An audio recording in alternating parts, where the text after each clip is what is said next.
사도행전 9장 31절 말씀입니다. 사도행전 9장 31절 말씀이에요. 우리 같이 읽겠습니다. 시작. 그리하여 온 유대와 갈릴리와 사마리아 교회가 평안하여 든든히 서가고 주를 경외함과 성령의 위로로 진행하여 수가 더 많아지니라. 아멘. 우리 함께 기도하겠습니다. 걸어가신 하나님 아버지 진심으로 감사를 드립니다. 오늘 명절 기간 내에 있는 주일입니다. 그럼에도 불구하고 주 앞에 나와 있는 귀한 성도들 한 분 한 분 하나님께서 인도하여 주시며 기름으로 부어주시고 하나님 말씀으로 채워 주시옵소서. 말씀을 듣는 모든 사람들의 마음 가운데에 하나님 말씀대로 살고자 하는 결의와 결단이 있게 하여 주시며 하나님 말씀으로 위로받는 역사가 나타날 수 있도록 인도하여 주시옵소서. 오늘 증거하는 자나 전하는 자나 듣는 모든 자가 하나님 앞에 부복하여 엎드리는 귀하고 복된 시간 되게 하여 주시옵소서. 감사합니다. 이 모든 말씀 예수님의 이름으로 기도드렸사옵나이다. 아멘. 우리 한 번 더 인사합시다. 잘 되고 있습니다. 기도하면 됩니다. 잘 되고 있습니다. 기도하면 됩니다. 제가 금요일이었죠. 금요일날 정안, 공주시 정안에 있는 수영관도 아니고 무슨 체험관 같은 데인데 거기 가서 집회를 인도하고 왔어요. 사람들이 별로 없어요. 한 10명도 안 됐던 것 같은데. 근데 우리 정규 형제도 여기 공주 출신이지만 그 친구들 몇 명이 있어가지고 아주 낯선 환경이 아니라 괜찮은 익숙한 환경 속에서 예배를 드리고 왔는데 저 깨달았어요. 뭐냐면 전국 어디나 하나님 말씀을 사모하는 사람들은 있구나, 이런 걸 깨달았어요. 나는 그래서 여러분들이 언제나 하나님 말씀을 사모하는 사람의 편에 서 있었으면 좋겠어요. 그렇지 않으면 하나님께서 사용할 사람들이 얼마나 많은지 모르겠어요. 하나님의 말씀을 사모하는 사람만 해도 어마어마하거든 지금. 그러니까 여러분들이 말씀을 사모하고 예배를 사모하는 자리에 항상 있기를 다시 한번 축원드립니다. 그랬으면 좋겠어요. 자, 사도행전을 우리 함께 보고 있습니다. 계속 보고 있는데 지난주 30절까지 딱 봤고요. 다음에 넘어가려고 했더니 31절을 보니까 하고 싶은 얘기가 너무 많은 거야. 그러니까 32절부터는 다음 주에 가고 오늘 한 절 가지고 이야기를 나눠봐야겠다는 생각을 하게 되었어요. 자, 31절 한번 다시 한번 읽어볼게요. 여러 번 읽을 거예요. 여러 번. 자, 31절을 같이 한번 읽어보겠습니다. 시작. 그리하여 온 유대와 갈릴리와 사마리아 교회가 평안하여 든든히 서가고 주를 경외함과 성령의 위로로 진행하여 수가 더 많아지니라. 여기에서 우리가 살펴볼 주된 주제는 부흥입니다. 부흥. 부흥하는 교회에 대한 이야기가 31절에 다 축약돼서 나오고 있는 거예요. 사실은 어떻게 하면 부흥이 되는가, 어떻게 하면 건강한가, 어떻게 하면 살아나는가, 이 부분이 여기 다 나와 있거든요. 부흥이라고 하는 것은요, 강한 힘으로 다시 살아나는 것을 의미해요. 강한 힘으로, 어떤 외부적인 강력한 힘으로 인하여 내가 살아나는 것이 부흥이에요. 교회의 부흥은 그러므로 외부의 어떤 힘으로 인하여 살아나는 것을 말해요. 그 외부의 어떤 힘이 뭘까요? 바로 하나님의 능력, 성령님이셔요. 성령님으로 인하여 부흥하는 것, 살아나는 것, 그것이 우리가 진정으로 추구해야 될 부흥인 줄로 믿습니다. 탈고신학교 전문에 보면 이런 문구가 있어요. 부흥을 위하여 항상 기도하라. 그리고 학생들은 갈 때마다 그걸 보는 거야. 부흥을 위하여 항상 기도하라. 하나님께서 가장 원하시는 것은 부흥이다 라고 그 학교는 가르치고 있어요. 하나님이 가장 싫어하는 건 뭐냐? 침체예요. 그 전에 멈추는 거야. 내가 영적 성장을 멈출 때 하나님이 가장 싫어하고 사단 악한 마귀는 가장 좋아한다. 여러분의 영적 성장이 멈추지 않기를 위해 기도하시기 바랍니다. 교회의 성장이 멈추지 않기를 위하여 우리는 항상 기도해야 될 줄 믿습니다. 이게 부흥이에요. 하나님께서 원하시는 건 창세기에 말씀하셨거든요. 생육하고 번성하라. 할렐루야. 교회는 그러므로 부흥해야 돼요.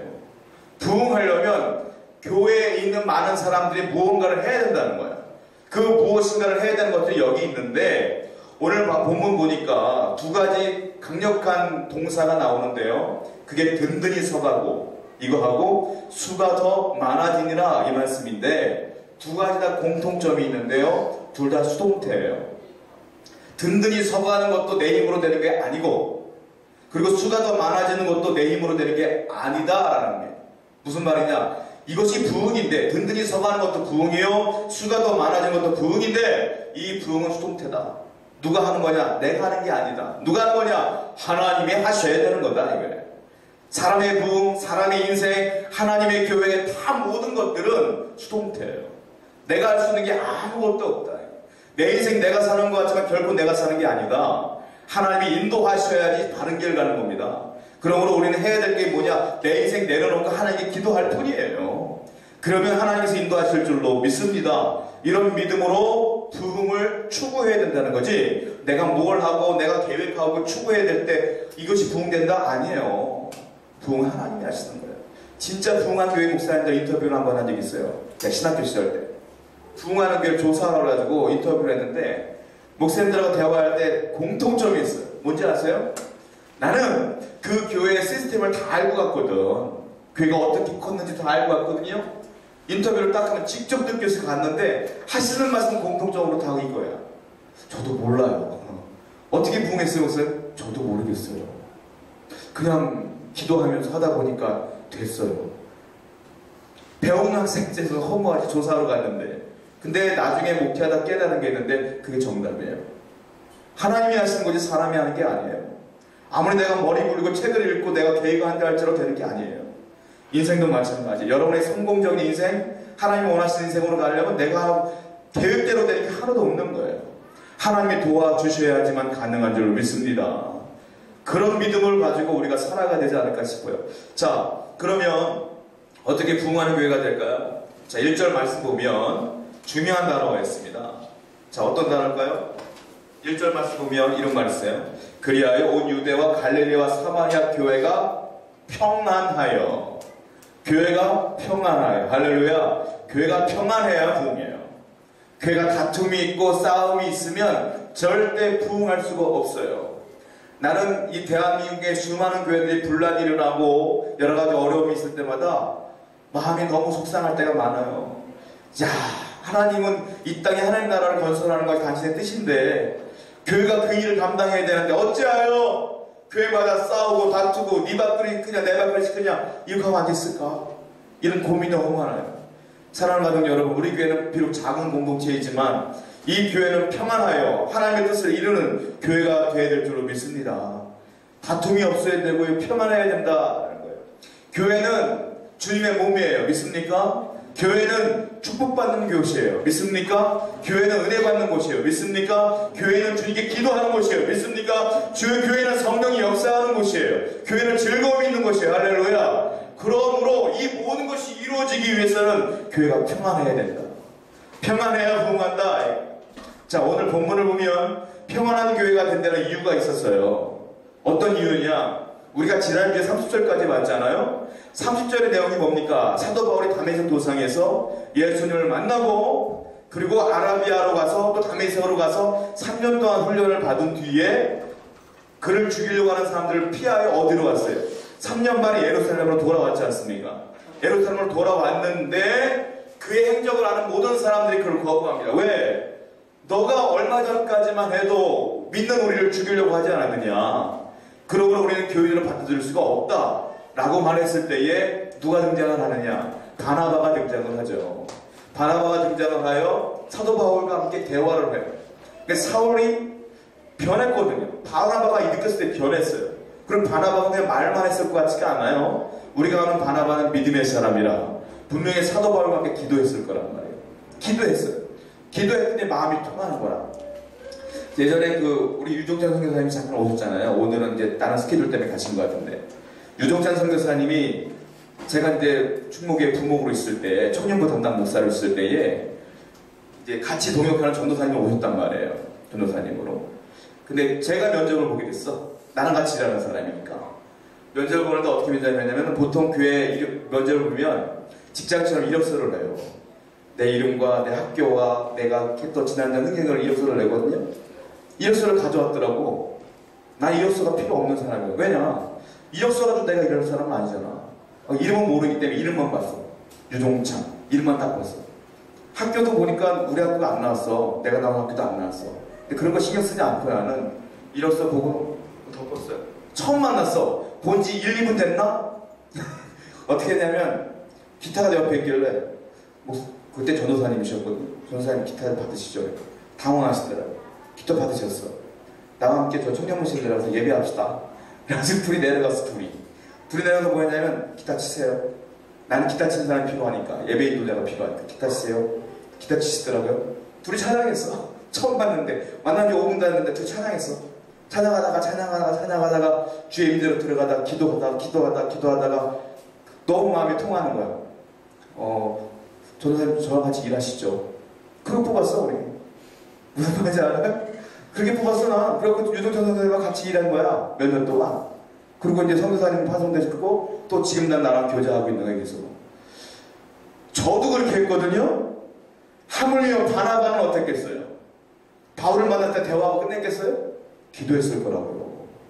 기도하다 보니까 진짜야. 사도 바울이 진짜 하나님 만난 것 같은 거야. 그러니까 바나바가 책임지고 딱 붙들고 베드로 만나러 가잖아요.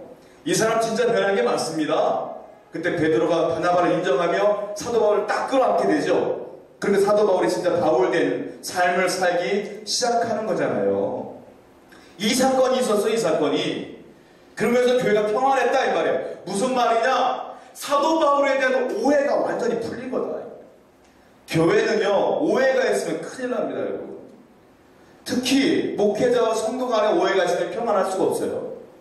성도들이 목회자를 오해할 때가 많아요. 특별히 자, 여러분들이 저를 오해할 수도 있어요. 분명히. 근데 난 여러분들 없으면 못 살잖아. 어떻게 해? 내가 누구랑 목회할 거예요? 내가 여러분들 미워하겠어요? 물론 사람인지라 말이 헛나올 수 있어요. 여러분들 상처 주는 말을 할 수가 있어. 그러나 상처 주는 말을 의도적으로 하는 건 절대로 아니에요. 목사님들은. 다른 목사님들은 모르겠고 나는 진짜 그래요. 그러므로 목회자와 성도 간의 오해가 없어야지 평안할 줄로 믿습니다. 성도와 성도 간에도 마찬가지예요. 오해가 없어야 평안한 거예요. 여러분들 뭔 원수였다고 여러분들 죽이려고 하고 서로 간에 그렇지 않아요. 오해가 오해를 낳고 그 오해에 사단이 역사하면서 교회를 풍비박산으로 만드는 거예요. 여러분 서로 오해하지 맙시다. 할렐루야. 서로 사랑하는 거 아닙니까? 말로만이라도 서로 사랑하는 거 아닙니까? 할렐루야. 웃으면서 지내는 우리 교회가 됐으면 좋겠어요. 또 하나는 교회가 평안하려면 이 조화를 잘 이루어야 돼요. 조화가.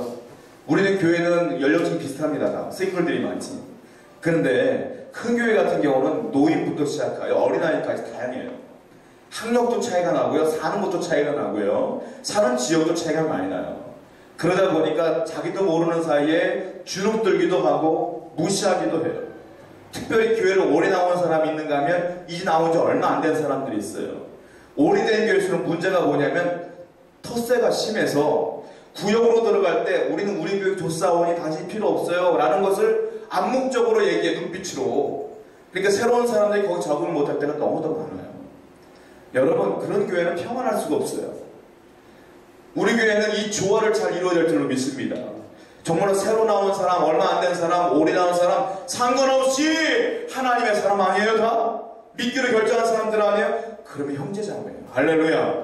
그래서 서로 간에 사랑하는 교회, 풍성한 은혜가 있는 교회가 평안한 줄로 믿습니다.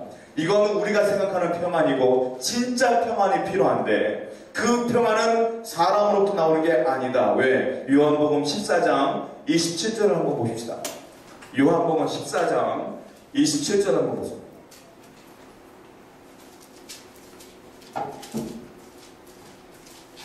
요한복음 14장 27절 한번 읽어봅시다. 자, 읽어봅시다. 시작. 평안을 너희에게 주시니 곧 나의 평안을 너희에게 주노라. 내가 너희에게 주는 것은 세상에 주는 것과 같이 아니하니라. 너희는 마음에 근심하지 말고 두려워하지 말라. 누가 줬어요? 평안을 너희에게 주노니. 누가 줬어요? 주님이 주신 거예요. 주님이 주신 평안을 가진 사람은 너희는 마음에 근심하지도 말고 두려워하지도 말라. 할렐루야. 진짜 주님이 주신 평안을 가진 사람은 근심도 두려움도 없다. 진짜 교회에 평안이 있다는 것은 주님의 평안이 넘쳐야 된다는 거예요. 주님으로 인한 평안이 있는 교회는 근심도 없고 두려움도 없도다. 주님이 주신 평안을 가진 개인은 근심도 없고 두려움도 없도다. 할렐루야. 전 여러분들에게 이 평안이, 진짜 평안이 흘러가기를 원해요. 이 주님의 평안이 없으면 교회가 평안할 수가 없는 거예요. 아무리 사람이 노력한다 할지라도 사단은 교회가 평안하기 원하지 않거든요. 개인적으로 공격을 하거든요. 그럼 개인이 무너지면 교회가 무너지는 거예요. 그러면 주님의 평안이 가득한 곳엔 사람이 근접할 수 없다. 그러면 이 주님의 평안이 뭐냐? 에베소서 2장 16절부터 17절을 한번 찾아보세요. 에베소서 2장 16절부터 17절입니다. 에베소서 2장 16절부터 17절입니다. 우리 한번 읽어볼까요? 시작. 또 십자가로 이 둘을 한 몸으로 하나님과 화목하게 하려 하심이라. 원수된 것을 십자가로 소멸하시고 또 오셔서 어디에 있는 너희에게 평안을 전하시고 가까운 데 있는 자들에게 평안을 전하셨으니. 17절을 보면 먼 데 있는 자에게 평안을 전하시고 가까이 있는 자들에게 평안을 전하셨다고 했는데 이거보다 더 중요한 게 16절인 거예요. 16절을 보면 뭘로요? 또 십자가로 이 둘을 한 몸으로 하나님과 화목하게 하려 하심이라. 원수된 것을 십자가로 소멸하시고 그리고 그 뒤에 평안에 대한 이야기가 나오는 거예요. 즉 주님의 평안은 뭐냐? 십자가예요. 십자가. 십자가가 뭐예요? 주님이 이 땅에 오심으로 돌아가셨잖아요. 십자가에서 하나님과 나를 화평케 한다는 게 뭐예요? 그 십자가로 인하여 주님과 하나님과 내가 평안해졌다 이 말이에요. 그 십자가로 인하여 너와 내가 평안해졌다 이 말이에요. 즉 주님이 주신 평안은 뭐냐면 십자가입니다. 십자가가 없는 평안은 가짜 평안이고 일시적인 것이고 영원하지 않는 거예요. 그러므로 교회가 십자가가 없다면, 주님에 대한 죽음이 없다면, 주님에 대한 구원하심이 없다면 진짜 평안이 없다는 거예요. 그러므로 교회는 항상 주님 이야기로 가득해야 된다는 거예요.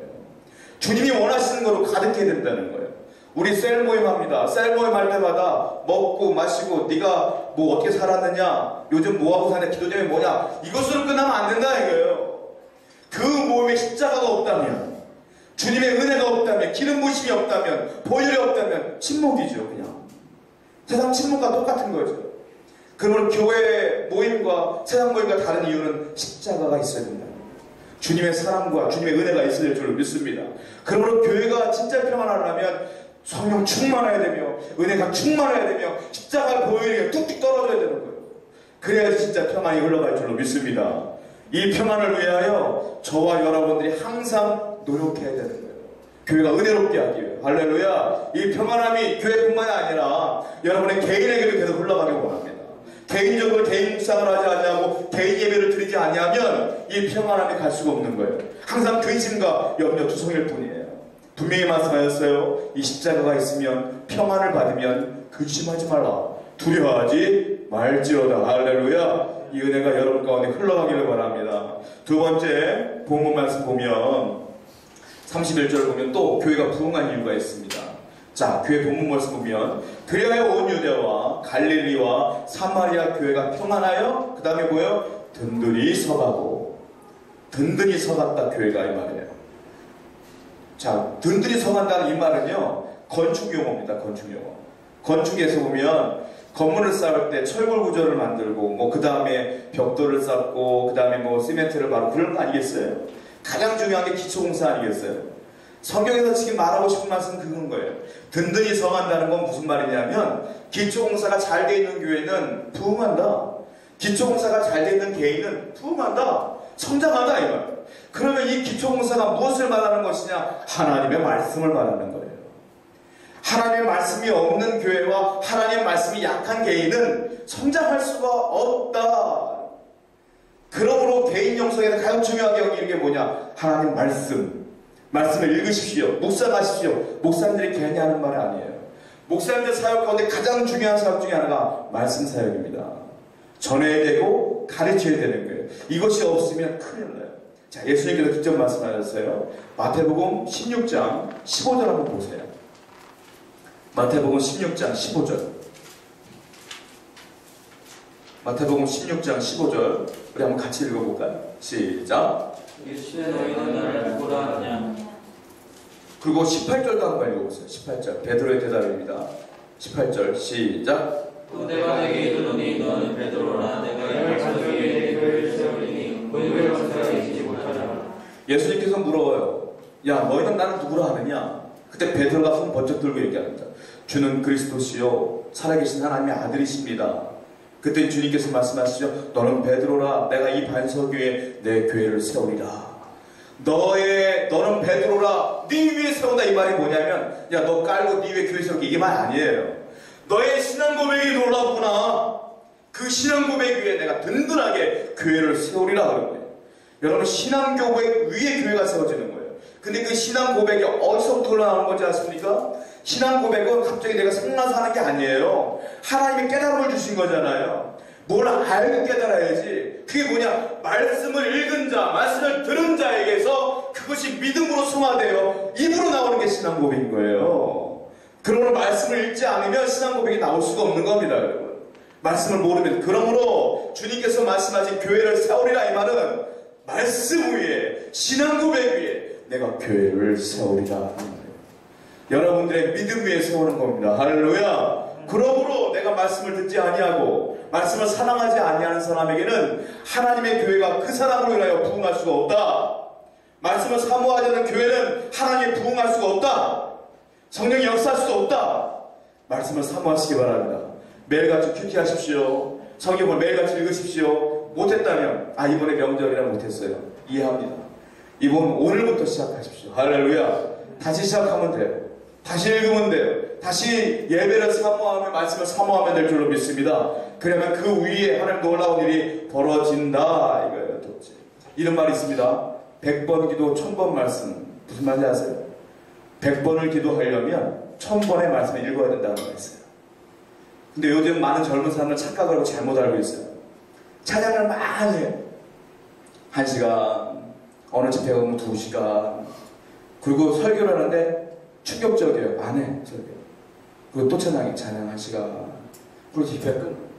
제가 가장 충격받았던 사건은 옛날에, 이거 노골적으로 얘기해도 모르겠지만, 90년대 초에인가요? 언제 제 첫 사역하면서 전국 집회를 갔어요.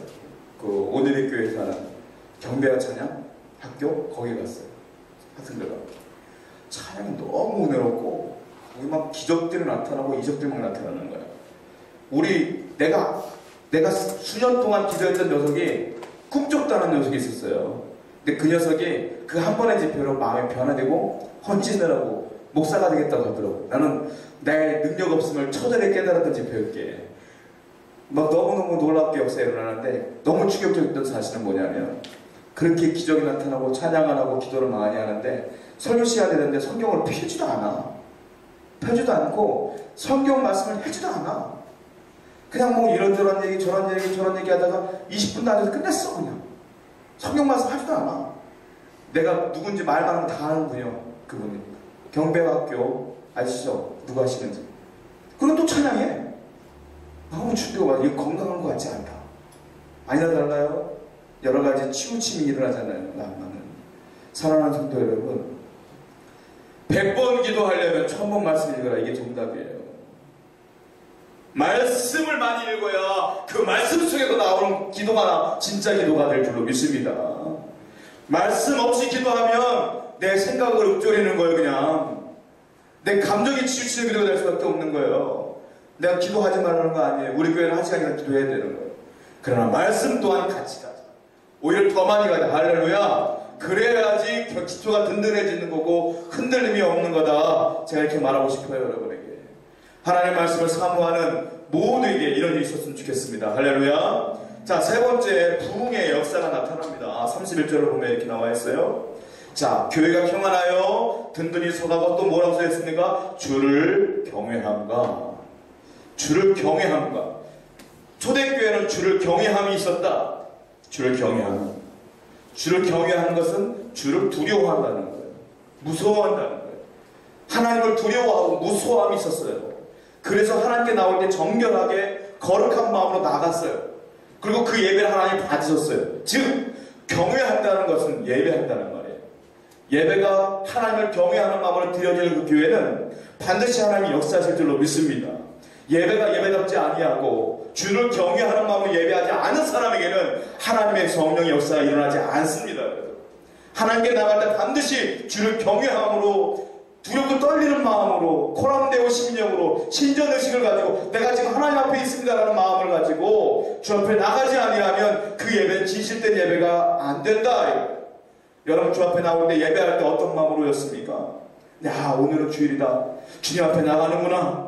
내가 여러분을 경외하는 마음으로 하나님께 예배하는 마음으로 나가자. 이런 마음으로 오셨나요? 아니면 오늘 또 주일이구나. 연휴 가운데 피곤해 죽겠구나 이런 마음 오셨나요? 마음 자세가 다른 거예요. 똑같이 예배했지만 마음 자세가 다른 거예요. 하나님께 나아갈 때 여호와를 경외하는 마음으로 나가는 세우는 가족 한 분 한 분 되기를 축원드립니다. 자, 성경을 볼게요. 말라기 1장 6절입니다. 말라기서 1장 6절이에요. 말라기서 1장 6절 한번 읽어보겠습니다. 시작. 내 이름을 멸시하는 사람들아, 만군의 여호와가 너에게 이르기를 아들은 그 아버지를 종은 그 주인을 공경하나니 내가 아버지일진대 나를 공경함이 어디 있느냐, 내가 주인일진대 나를 두려워함이 어디 있느냐 하나 너희는 이르기를 우리가 어떻게 주의 이름을 멸시하였나이까 하는도다. 요거 잠깐 펴놓고 계세요. 자, 이게 무슨 말이냐면 말라기서 이후에 나온 성경이 뭐냐면 마태복음이에요. 신약이 시작되는 거예요. 그리고 말라기서와 마태복음 붙어 있지만 그 사이에 기간이 어마어마하게 길어요. 그걸 신학적으로 중간시대라고 하기도 하고 암흑시대라고 하기도 해요. 거기를. 자, 그 기간 동안에 하나님의 말씀이 없었거든요. 그 이유가 있다는 거예요. 사도행전 5장을 보면 누가 나오냐면 아나니아와 삽비라가 등장을 하거든요. 근데 우리는 제가 설교할 때 한번 말씀드린 적이 있어요. 아나니아와 삽비라가 하나님께 헌금하겠다고 약속해놓고 땅을 팔았어요. 땅을 팔은 뒤에 돈을 보니까 돈이 아까운 거라 이거 다 바쳐버리면 내가 살게 막막한 거야. 그래서 반은 떼어먹고 반만 드렸어요. 근데 베드로가 묻습니다. 아나니아야, 진짜 이것밖에 없니? 네, 이것밖에 없어요. 그때 넌 어떻게 하나님을 속이느냐? 말 한마디에 아나니아 꼬꾸라집니다. 죽었어요. 그리고선 그 장례 행렬이 지나간 뒤에 그 사이에 삽비라가 오죠. 야, 이거 정말 다냐? 답니다. 그때 삽비라가 꼬꾸라져 죽었어요. 자, 보세요. 제가 말씀드렸을 때 이거였어요. 나는 너무한 거 아니냐? 그것 때문에 왜 죽이냐 사람을. 반이나 드리는데. 그러나 초대교회가 온전히 서려면 하나님이 만만하게 보여서는 안 돼요. 만만하게 보이면 사람들이 하나님께 헌신할 수가 없어요. 그러니까 여호와를 경외하는 마음을 심어주기 위하여 그런 사건들이 벌어진 거란 말이에요. 자, 보십시오. 아나니아와 삽비라가 죽었을 때에 그 현장에 베드로만 있었느냐? 그렇지 않잖아요. 분명히 죽었을 때 누가 끌고 나갔잖아요. 청년들이. 옆에 누군가 있었단 말이에요. 사람들이. 그 사람들이 그 사건을 딱 보고 어떤 마음이 들었겠어요? 하나님 너무 무서운 분이다. 이런 마음이 들지 않았겠습니까? 그 소문이 섭세방에 흘러갔을 거라고요. 그러면 초대교회 많은 사람들은 하나님께 잘못하면 다 죽어. 그러면 그들도 모르게 두렵고 떨리는 마음으로 하나님께 예배하기 시작했어요. 그래서 초대교회가 예배다운 예배로 하나님께 나가기 시작했고, 그리고 하나님의 놀라운 애가 거기 있었던 거예요. 여호와를 경외하면 예배입니다. 예배. 이 말라기서 읽었잖아요. 우리가 지금 잘 보세요. 하나님께서 화를 내시는 장면이야. 잘 보세요. 내 이름을 멸시하는 제사장들아. 제사장들이 예배를 드렸습니다. 예배를 드리는 사람들입니다. 알죠? 근데 하나님은 제사장들에게 화를 내는 거야. 내 이름을 멸시하는 제사장들아. 나 만군의 여호와가 너희에게 이르기를 아들은 그 아버지를 종은 그 주인을 공경한다. 한마디로 말하면 너희들은 나를 멸시하고 나를 공경함이 없도다 이 말이에요. 내가 아버지일진데 나를 공경함이 어디 있느냐? 내가 주인일진데 나를 두려워함이 어디 있느냐? 너희는 이르기를 우리가 어떻게 주 이름을 멸시하였나이까 하다. 분명히 하나님의 멸시함을 받았는데 우리는 아니요, 그런 적 없어요. 그러는 놀라운 사건은요, 이 말라기서가 끝난 뒤에 선지자가 한 명도 안 나타나요. 그게 수백 년이요. 그 다음에 시작된 게 세례 요한이요. 세례 요한이 신약시대 최초의 선지자로 등장을 해요. 이 이후에 하나님의 말씀을 전하는 선지자가 한 명도 등장을 하지 않아요.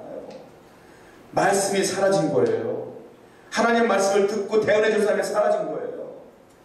그리고 하나님은 이들의 예배를 안 받으시기 시작했어요. 그리고 그들의 죄악이 관영했을 때에, 온 땅에 퍼졌을 때 세례 요한을 보내시고 예수님을 보내신 거예요. 그 죄를 해결하기 위하여. 무슨 말이냐?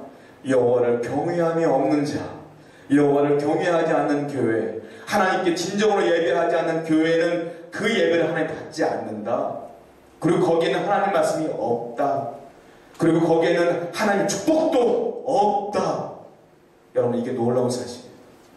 사랑하는 가족 여러분, 이 교회가, 우리 교회가 진정으로 여호와를 경외하는 마음으로 예배하지 않으면 하나님의 은혜가 없습니다. 여러분, 여러분들이 한 사람 한 사람이 진정한 마음으로 두렵고 떨리는 마음으로 예배할 때 하나님의 성령이 역사하실 줄로 믿습니다.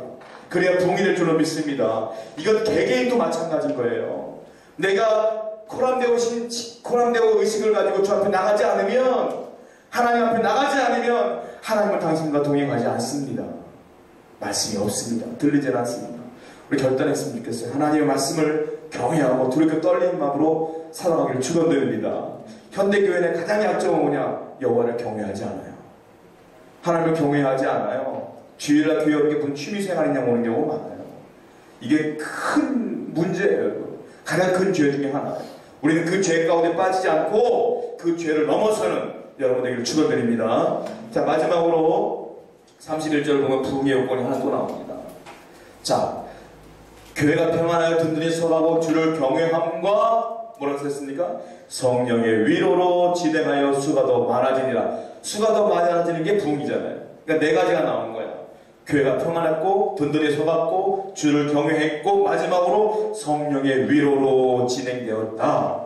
성령의 위로로. 그냥 성령의 역사하심, 성령의 동행 이렇게 나오면 되는데 왜 성령의 위로라고 하는 단어가 나왔을까요? 그것은 초대교회는 엄청난 부흥을 경험했지만 그 전에 엄청난 고난이 있었거든요. 그냥 로마인들이 예수 믿는다고 잡아다 죽였잖아요. 사자굴에 쳐놓고 알다시피 목을 자르고 심지어 기름에 튀기고 이런 얘기 아시죠 여러분? 그렇게 죽였잖아요. 어마어마한 고난이 있었잖아요. 그러니까 성령의 위로라는 단어가 나온 거예요. 왜? 사람이 야 그래도 버텨, 야 그래 견뎌하면, 사람이 위로하면요 사람이 견디는 것도 한계가 있는 겁니다. 그러나 하나님이 위로하기 시작하면 다 견뎌요. 할렐루야. 여러분이 아무리 고난이 있어도 주위는 친한 사람이 야 그래도 너 견뎌야 되지 않겠냐? 라고 하면 그래 그때는 그렇지만 곧 시들해지거든. 그러나 하나님의 성령이 역사하시면 내 안에 힘을 주기 시작하면 끝까지 견디는 거예요. 이게 성령의 위로인 줄로 믿습니다. 고난당하는 초대교회에 성령의 위로가 너무너무 넘쳐나는 거예요. 우리는 사명이 있어요. 하나님의 사명을 감당해야 될 책임이 있는 거예요. 그 사명이 뭐예요? 복음을 증거하는 게 사명이잖아요. 그런데 이 사명을 감당하기가 너무 벅차. 사실은 여러분이 말씀대로 살기가 벅차요. 사실은.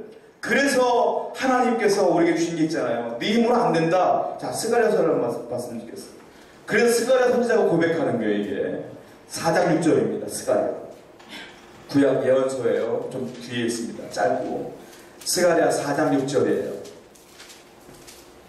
스가랴 4장 6절 한번 보세요. 자, 한번 찾으셨으면 읽어볼게요. 시작. 여호와께서 스바벨에게 하신 말씀이 이러하니라. 만군의 여호와께서 말씀하시되 이는 힘으로 되지 아니하며 능력으로 되지 아니하고 오직 나의 영으로 되니라. 아멘. 이는 힘으로 되지 아니하며 능력으로 되지 아니하고 오직 뭐요? 나의 영으로 되느니라. 옛날 성경에는 오직 나의 신으로 되느니라. 성령으로 되느니라. 할렐루야. 우리의 사명과 우리의 인생은 내가 열심히 살지만 될 수가 없어요. 그러므로 우리 이런 고백을 해야 돼요. 주여 나의 힘으로 되지 아니하고 오직 여호와의 신으로 되느니라. 성령님이여 도와주시옵소서.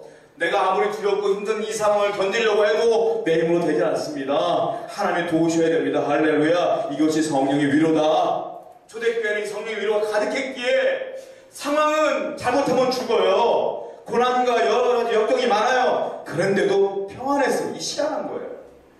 바깥에 나가면 죽어. 근데 교회는 평안했다. 그런데 교회는 든든했다. 근데 교회는 여호와를 경외했다. 근데 수가 더 많아졌다. 이건 기적입니다. 할렐루야. 무엇 때문에? 성령의 위로가 가득했기 때문에. 자, 하나님을 잘 섬겼던 우리가 다음 주에 볼 건데요. 32절부터 9장 마지막 절까지 보면 두 사람이 나와요. 에미야라고 하는 사람이 나오고요. 또한 다비다라는 사람이 나와요. 에미야가 병이 들었어요. 충성했던 사람이에요. 근데 성령이 그를 고쳤어요. 사도들이 기도해서 고쳤어요. 그랬더니 뭐라고 나오냐면 롯다에 있는 성도들의 마음이 평안해졌어요. 그걸 보고. 자, 다비다는 죽었어요. 구제에 힘썼고 충성했던 여제자였어요. 다비다가 죽었어요. 그때 베드로가 기도해서 살아났어요. 그때 뭐라고 써있냐면 성령의 위로가 그 요빠 성도들에게 가득했다. 성령은 우리에게 위로를 주신 거예요. 내가 죽어도, 내가 망해도 그 성령의 힘으로 되살아날 힘이 있고, 그리고 그 기적을 보고 모든 성도들은 위로를 얻으며 서로 하나가 되었다. 그래서 교회는 부흥했다. 할렐루야. 그러므로 여러분들 놀라운 이 성령의 위로를 경험하시기 바랍니다. 근데 많은 사람들이 얘기합니다. 교회 얼마 안 나온 사람들, 전 성령을 받은 것 같지 않아요. 전 성령을 잘 모르겠어요. 성령 세례가 뭡니까? 혹시 이 중에도 그럴 수 있어요. 나는 뜨거운 게 없는데, 감정적으로 막 방언도 못하는데, 예언도 못하는데. 자, 성령 받은 특징을 제가 이 말씀드릴게요. 고린도전서 12장 3절 한번 보세요. 누가 성령 받았느냐? 고린도전서 12장 3절입니다. 자, 중요한 성경이에요. 한번 읽어보겠습니다. 고린도전서 12장 3절 시작. 여러분 내가 너에게 알리니 하나님의 영으로 말하는 자는 누구든지 예수를 저주할 자라 하지 아니하고 또 성령으로 아니하고는 누구든지 예수를 주시할 수 없느니라. 아멘. 성령으로 하지 아니하고는 누구든지 예수를 주님입니다라고 할 수 없다 이 말이에요. 즉 내가 예수님을 마음속으로 주님 나의 구원자라고 고백하는 사람은 다 성령 받은 거다 이거예요. 아시겠습니까? 성령으로 하지 아니하면 할 수 없다고 써있잖아요. 그러면 여러분들이 주님을 진짜 주님으로 고백한다면 이미 여러분에게 성령이 함께 하시는 줄 믿으시기 바랍니다.